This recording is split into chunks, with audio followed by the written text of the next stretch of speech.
and whew, a little out of breath because I'm nervous to see all of y'all here. I am a member of the Hyatt Park community and a past president of the Hyatt Park Keenan Terrace Neighborhood Association. And I know it feels like winter today, but today is actually the first day of spring. So, yay, a great day to be in the park. um, well, I'd like to start off by welcoming some of our distinguished guests. Mrs. Victoria Dozier, the wife of John Dozier, the new president of Columbia College. And Mr. Henry Simons, assistant city manager of the city of Columbia. Thank you. Thank you for being here. So, to start us off, our councilwoman, Ms. Tina Herbert, is going to make a few remarks.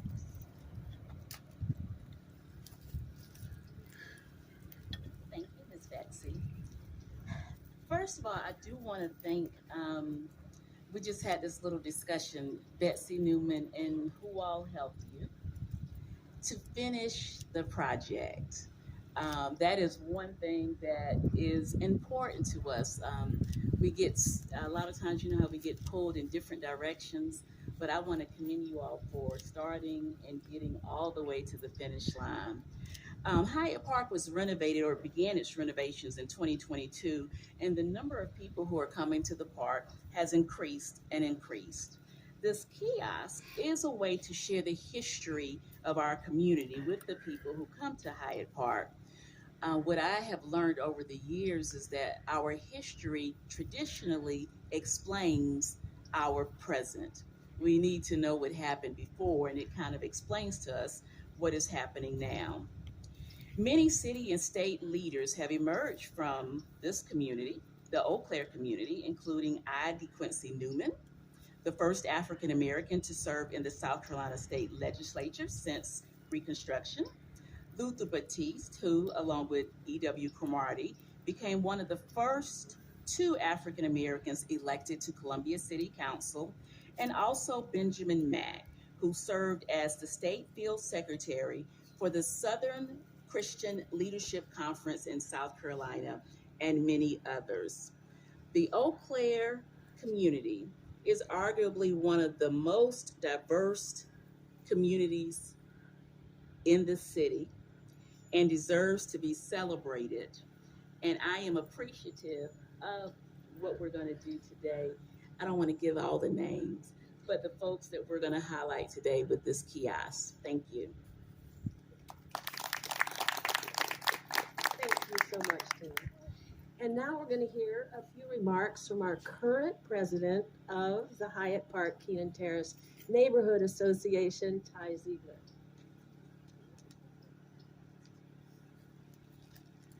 Well, good morning, everyone. Thank you all for attending. Um, you know,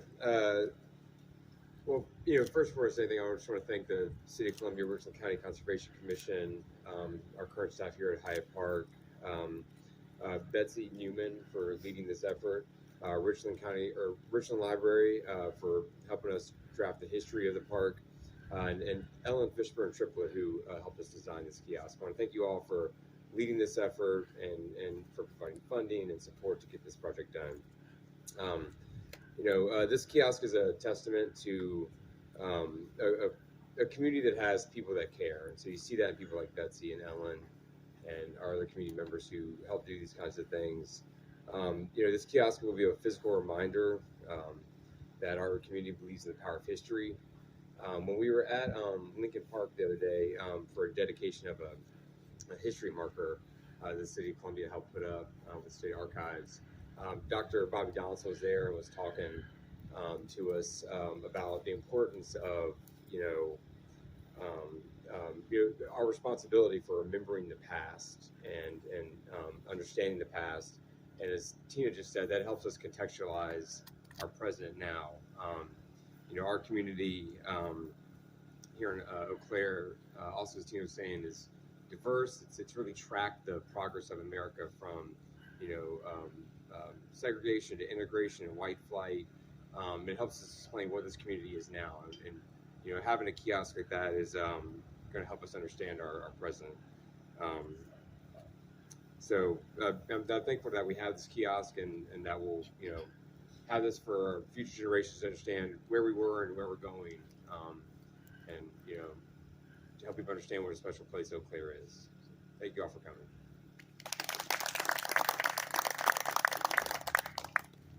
Thank you, Ty.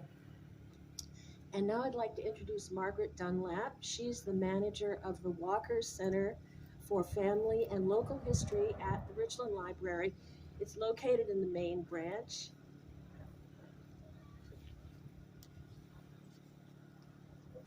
Thank you. It's a pleasure to be able to be here today and be able to speak with you all. I am the manager of the Walker Local and Family History Center at Richland Library. And in our space, we take a lot of care to preserve local history. And it's not easy to complete a task like this kiosk. It's hard to actually get the story right. Our resources are sometimes biased, so we have to examine everything really closely in order to retell our history.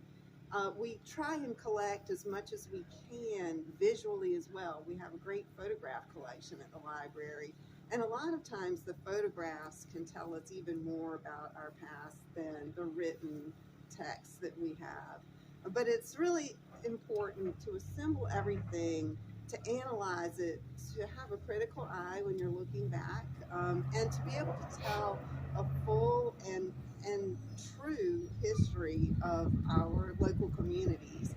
That also takes support from you people who are curious, who want to know the past, because that helps us justify our existence as a library, our collections, and in keeping all of our materials for you. You need to come and use it and explore what we have. But I also love that we have a kiosk like this in the public, because not everybody will come to the library and necessarily learn from a history book, but they can learn just as much, if not more, out here in the public space where they are. And I love that history can be encountered in nature like this. It's beautiful. You can also get multiple generations together examining this kiosk at the same time, starting conversations. And that's just how history comes alive, right there where people meet outdoors in their own communities, learning about their own past, asking questions, being curious, visiting the library maybe to learn more. And so I'm really honored to have been able to be, a helper in this project in some way. And I appreciate you all being here today and examining it with us together outdoors on this chilly spring day. So thank you very much.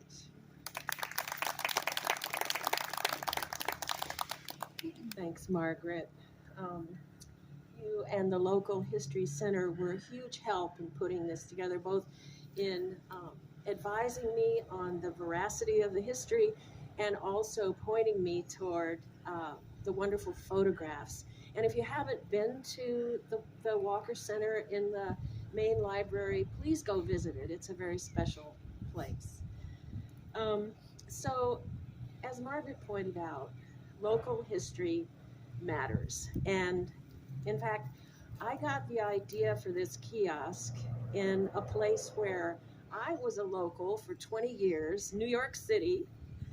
I was there a few years ago, and I was walking in Central Park, and I saw a kiosk like this that commemorates Seneca Village.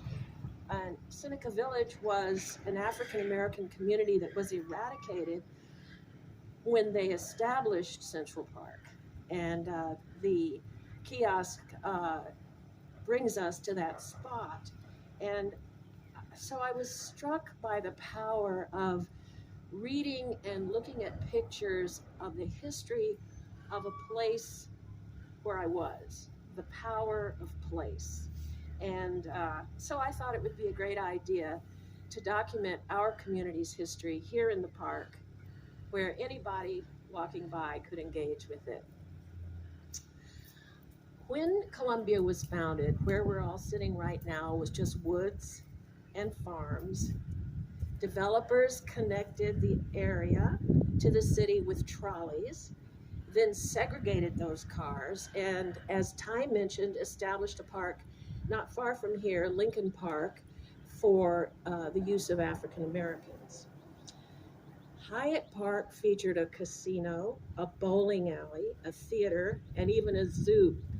And the developer, Frederick Hyatt, called his new development Eau Claire for all the beautiful streams that ran through the community. During World War I, this was a campground for soldiers that predated and kind of led to the formation of Fort Jackson. During the 1960s, many black citizens who were displaced from downtown by urban renewal established new neighborhoods here in Eau Claire and beyond. There's a lot more. I'm not going to go through the whole history, but I hope you'll take a few minutes to read about it today and then any other time that you're wandering through the park. So, our community has not been displaced. It is thriving and growing. And I hope that a better understanding of its history will add to its vitality. The neighborhood that began as a segregated suburb of Columbia is now, as Councilwoman Herbert mentioned, arguably the most diverse in the city. I brought the idea of celebrating our history with a kiosk to our neighborhood association and the City of Columbia Department of Parks and Recreation, and everyone supported the idea of my writing a proposal to the Richland County Conservation Commission. Now, some of you may be familiar with an NPR program called My Unsung Hero. So I would just like to say that the Conservation Commission is my unsung hero. You all do so much across the county, fund so many interesting and important projects, and I don't think you get the recognition you deserve. So I wanted to mention that our pollinator garden, which is right there across Jackson Avenue, was also funded by a grant from the Conservation Commission. And I want to especially thank John McKenzie for his help in getting me through the process of the grant and holding my hand while I filled out all those forms and reports. Thank you, John, and John Grego. I also want to thank the Department of Parks and Recreation for their support and for the beautiful renovation of our park, including the daylighting of the stream. I don't know how many of you remember when this was just sort of a lawn with, I don't know, cement things poking up out of it. And now it's a beautiful stream that leads to a pond that has, just yesterday I saw tadpoles jumping up out of that pond. So it's brought us back to nature. Also, the civil rights mural on the Jackson Avenue facing side of the Leroy Moss Recreation Center. Now we are hopefully on the brink of receiving city funds for a new playground and a fence around the park. Randy Davis, where are you? Randy, I want to especially thank Randy, who has always listened to our community. Hasn't always been able to do everything we want, but has always been available to listen and be a friend to our community and our neighborhood association. Thank you. I also want to thank Sabrina Odom, my friend, and the director of the North Columbia Business Association, and the Friday chat group who guided me through the process of telling this story. So, and Miss Janie Nelson, Miss Gail Baker, prominent members of the Friday chat. Let's hear it for the Friday chat, a great group. I also wanted to thank our young people who are featured on the kiosk, Calvin Williams and Sammy Munson and Mimi Draft, who wasn't able to be here today. But thanks to you for sharing your thoughts about the future. And that's how we wrapped up the kiosk, is with these young people and their thoughts about the future. Finally, my great thanks to Ellen Fishberg, my collaborator and the designer of the kiosk. As most of you know, I work on documentary films, and so I know that telling a story is a visual, and it requires visuals and text. And that's where Ellen and I have worked together, both on the pollinator garden signs and now on the kiosk. And I like to refer to Ellen as ours, because she contributes so much to our community, and she's always available when we need her artistic skills. So thank you, Ellen. All right, well, that's all I have to say today. Are we going to unveil now? Yay!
And an hour later, after I've read the whole thing, Yeah, it's really good to I had to engage. give myself an hour. Yeah.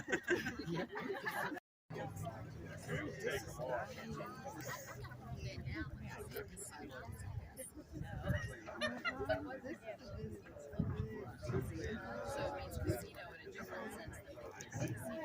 And the people.